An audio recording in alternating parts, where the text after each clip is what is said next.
মানবতা বিরোধী অপরাধের দায়ে একদিকে আমাদের আন্তর্জাতিক অপরাধ ট্রাইব্যুনালে শেখ হাসিনা সহ আওয়ামী লীগের শীর্ষ নেতাদের বিরুদ্ধে বা এর বাইরে আরও অনেকের বিরুদ্ধে মামলা দায়ের হয়েছে।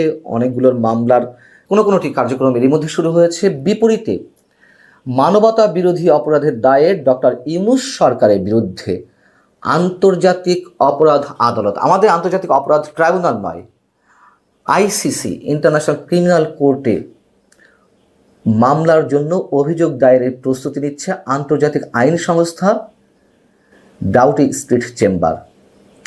সুনির্দিষ্ট 4টি অভিযোগের ক্ষেত্রে তারা অভিযোগ দায়েরের প্রস্তুতি নিচ্ছে এবং সেই অভিযোগগুলো সম্পর্কে জানানোর আগে আমি একটু ডাউটি স্ট্রিট চেম্বার সম্পর্কে খানিকটা বলতে চাই। অনেকে এই প্রতিষ্ঠান সম্পর্কে জানেন, যারা জানেন না তাদের উদ্দেশ্যে বলছি যে ডাউটি স্ট্রিট চেম্বার হচ্ছে ব্রিটেন ভিত্তিক একটি আন্তর্জাতিক আইনি সংস্থা যারা ফৌজদারি বিচার, পাবলিক আইন, অভিবাসন, কর্মসংস্থান, মানবাধিকার এবং নাগরিক স্বাধীনতা নিয়ে কাজ করে। এবং এটিও উল্লেখ করতে হবে যে শুধুমাত্র মোটা অঙ্কের কোনো টাকা পেলেই বা অর্থ পেলেই তারা যেন নিশ্চয়ই কোনো মামলা নিয়ে কাজ করে না। অর্থের চেয়ে তাদের কাছে সবচেয়ে মুখ্য বিষয় হচ্ছে তাদের রেপুটেশন। এবং এটিও ধরে নেওয়ার যথেষ্ট যৌক্তিকতা রয়েছে, তারা যে ডক্টর ইউনূস সরকারের বিরুদ্ধে মানবতা বিরোধী অপরাধের দায়ে অভিযোগ দায়েরের প্রস্তুতি নিচ্ছে, সেই অভিযোগের ক্ষেত্রে যথেষ্ট পরিমাণ এভিডেন্স তাদের হাতে রয়েছে বিধায় তারা এই উদ্যোগ নিয়েছে এবং এই বিষয়টি তারা তাদের ওয়েবসাইটেও তুলে ধরেছে। ডাউটি স্ট্রিট চেম্বারের সম্পর্কে বলতে গেলে আরও একটু বলতে হয়, একটু কম্পারিজন জায়গা থেকে বলতে হয় যে আরও যে 2-3টি আন্তর্জাতিক আইনি সংস্থা রয়েছে তার একটি হচ্ছে অ্যালেন অ্যান্ড ওভারি, আরেকটি হচ্ছে ক্লিফোর্ড চান্স, সবই ব্রিটেন ভিত্তিক। এদের সাথে কম্পেয়ার করতে হবে ডাউটি স্ট্রিট চেম্বারকে। এবং আরও একটু স্পষ্ট করা যাবে যে এর মেম্বার কারা। ডাউটি স্ট্রিট চেম্বারের মেম্বার হিসেবে যাদের নাম রয়েছে আপনারা যে কেউ ওয়েবসাইটে গিয়ে দেখতে পারেন। সর্বশেষ তথ্য অনুযায়ী ব্রিটেনের প্রধানমন্ত্রী কিয়ার স্টারমার, আমরা জানি তিনি নিজেও একজন ব্যারিস্টার, খুব নামকরা ব্যারিস্টার, তিনি ডাউটি স্ট্রিট চেম্বারের অন্যতম সদস্য হিসেবে রয়েছেন আমাল কুলুনি। আমাল কুলুনি হচ্ছেন আন্তর্জাতিক মানবাধিকার বিষয়ক আইনজীবী। হেলেনা কেনেডি হাউস অব লর্ডসের সদস্য, তিনিও এটির মেম্বার। আর একজনের নাম না বললেই নয়। ডাউটি স্ট্রিট চেম্বারের ভারে কি বুঝতে গেলে অবশ্যই নামগুলো উচ্চারণ করতে হবে। আরেকজন যিনি রয়েছেন জেনিফার রবিনসন, যিনি বিশ্ববিখ্যাত যে তথ্যভিত্তিক প্রতিষ্ঠান সারা বিশ্বকে তাক লাগিয়ে দিয়েছিল উইকিলিক্স, এবং উইকিলিক্সের প্রতিষ্ঠাতা জুলিয়ান অ্যাসাঞ্জের পক্ষে দীর্ঘদিন আইনি লড়াই চালিয়ে আসছেন। এই হচ্ছে ডাউটি স্ট্রিট চেম্বার সম্পর্কে মোটামুটি সংক্ষেপে বলা।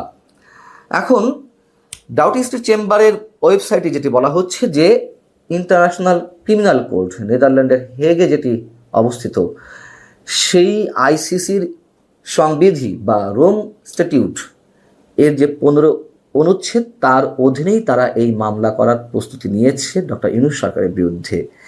যেখানে যে 4টি সুনির্দিষ্ট অভিযোগ এখানে তুলে ধরা হয়েছে বা ধারা আমরা বলতে পারি, তার মধ্যে প্রথমটি হচ্ছে, এখানে বলা হচ্ছে, এখানে যা লেখা রয়েছে আমি হুবহু বলছি। 8 আগস্ট 2024 সালে ডক্টর ইউনূস বাংলাদেশের ক্ষমতা গ্রহণের পর থেকে সাংবাদিক, পুলিশ কর্মকর্তা, সংখ্যালঘু এবং প্রাক্তন সরকারি দল আওয়ামী লীগের সাথে যুক্ত ব্যক্তিদের বিরুদ্ধে বিনা উস্কানিতে অসংখ্য সহিংস আক্রমণের ঘটনা ঘটেছে। 2 হচ্ছে হত্যার অভিযোগে, মিথ্যা ফৌজদারি অভিযোগে নির্বিচারে কারাগারে আটক রাখা হয়েছে অনেককে, বিশেষ করে সাংবাদিকদের। 3 নম্বরে বলা হচ্ছে যে মব ভায়োলেন্স, নিয়ন্ত্রণহীন মব সহিংসতা, সেটি উল্লেখ করা হয়েছে। 4 নম্বরে ধর্মীয় সহিংসতার প্ররোচনা। এই অভিযোগগুলোর জন্য দোষীদের বিচারের আওতায় আনার জন্য বাংলাদেশে কোনো পদক্ষেপ নেওয়া হয়নি। যারা মব ভায়োলেন্স করছে, যারা ধর্মীয় সহিংসতা ছড়াচ্ছে, সে সম্পর্কে এখানে মন্তব্য করা হয়েছে।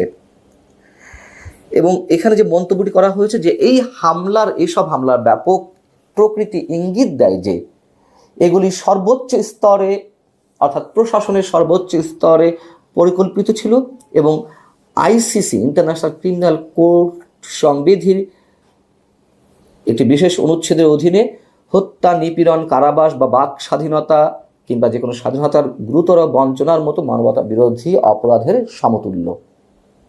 এগুলো হুবহু তাদের ওয়েবসাইটে যে তথ্যগুলো তুলে ধরা হয়েছে, যেই শব্দগুলো এখানে ব্যবহার করা হয়েছে, আমি জাস্ট তার ইংরেজির বাংলাটি করলাম। আমাদের একটু মনে রাখা দরকার যে 2024 নভেম্বরে ইন্টারন্যাশনাল ক্রিমিনাল কোর্ট আইসিসিতে ডক্টর ইউনূস সরকারের বিরুদ্ধে মানবতা বিরোধী অপরাধের দায়ে আরও একটি অভিযোগ দায়ের করা হয়েছে, কিন্তু সেটির তুলনায় ডাউটি স্ট্রিট চেম্বারের যে উদ্যোগ সেটি নিঃসন্দেহে অনেক গুরুত্ব বহন করে। তার কারণ ওই মামলাটি করেছিলেন সিলেট সিটি কর্পোরেশনের সাবেক মেয়র আনোয়ারুজ্জামান চৌধুরী। কিন্তু এই মামলার সাথে ডাউটি স্ট্রিট চেম্বার যে মামলা করতে যাচ্ছে বা অভিযোগ দায়ের করতে যাচ্ছে, সেটির মধ্যে আকাশ আর পাতাল পার্থক্য। এটি ব্যক্তি পর্যায় থেকে করা হয়েছিল, আর এটি একটি আন্তর্জাতিক আইনি সংস্থার পক্ষ থেকে করা হচ্ছে। এবং ওই মামলায় যেটি বলা হয়েছিল যে কোটা বিরোধী আন্দোলনের নামে অবৈধভাবে ক্ষমতা দখল করা ইউনূস সরকার গত 5 থেকে 8 আগস্ট পর্যন্ত বাংলাদেশের বিভিন্ন স্থানে আওয়ামী লীগ ও তার বিভিন্ন অঙ্গ সংগঠনের নেতাকর্মী, বাংলাদেশে বসবাসরত হিন্দু, বৌদ্ধ, খ্রিস্টান এবং পুলিশ বাহিনীর উপর নির্মম গণহত্যা ও মানবতা বিরোধী অপরাধের মতো আন্তর্জাতিক অপরাধ সংগঠিত করে।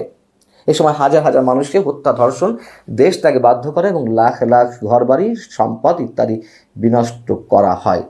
অভিযোগে এগুলো উল্লেখ করা হয়েছিল, কিন্তু আগেই বলেছি ওটা ছিল ইন্ডিভিজুয়ালি ব্যক্তি পর্যায় থেকে অভিযোগ দায়ের করা। এবং আন্তর্জাতিক অপরাধ আদালত যেগুলো আমলে নেয়, আমাদের মনে রাখা দরকার, উল্লেখ করা দরকার, যথেষ্ট তথ্য প্রমাণ উপাত্ত না থাকলে তারা সেটি মামলা করার নির্দেশ দেয় না।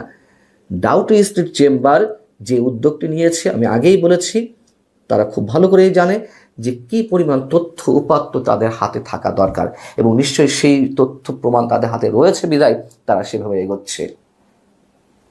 এবং একটি বিষয়কে কেস স্টাডি ধরে তারা তাদের ওয়েবসাইটে উল্লেখ করেছে। যেমন সেখানে বলা হচ্ছে শাহিন আলম নামের একজন, তিনি যে বা তার যে অভিযোগ, তার ছোট ভাই ডক্টর ইউনূস ক্ষমতা গ্রহণের পর তার অনুসারীরা এই শাহিন আলমের ছোট ভাইকে হত্যা করে, তার আগে অপহরণ করে। মিস্টার আলম যেটি ডাউটি স্ট্রিট চেম্বারকে জানিয়েছে যে আমার ভাইকে একটি অর্থহীন আক্রমণে নির্মমভাবে হত্যা করা হয়েছে। সাম্প্রতিক মাসগুলোতে বাংলাদেশ আইন শূন্যতা অবস্থায় নেমে এসেছে, পরিচিত সন্ত্রাসীদের কারাগার থেকে মুক্তি দেওয়া হয়েছে এবং মৌলবাদী গোষ্ঠীর সদস্যদের ক্ষমতার আসনে বসানো হয়েছে। আমি আমার ভাইয়ের জন্য ন্যায় বিচার পেতে এবং দায়ীদের জবাবদিহি নিশ্চিত করতে দৃঢ় প্রতিজ্ঞ। আমার ব্যক্তিগত কোনো মতামত নেই। ডাউটি স্ট্রিট চেম্বার যা বলেছে সংক্ষেপে আমি সেগুলো তুলে ধরলাম। আমাদের অবস্থান কোথায় গিয়ে দাঁড়াচ্ছে শুধু আমরা সেটাই বলতে পারি।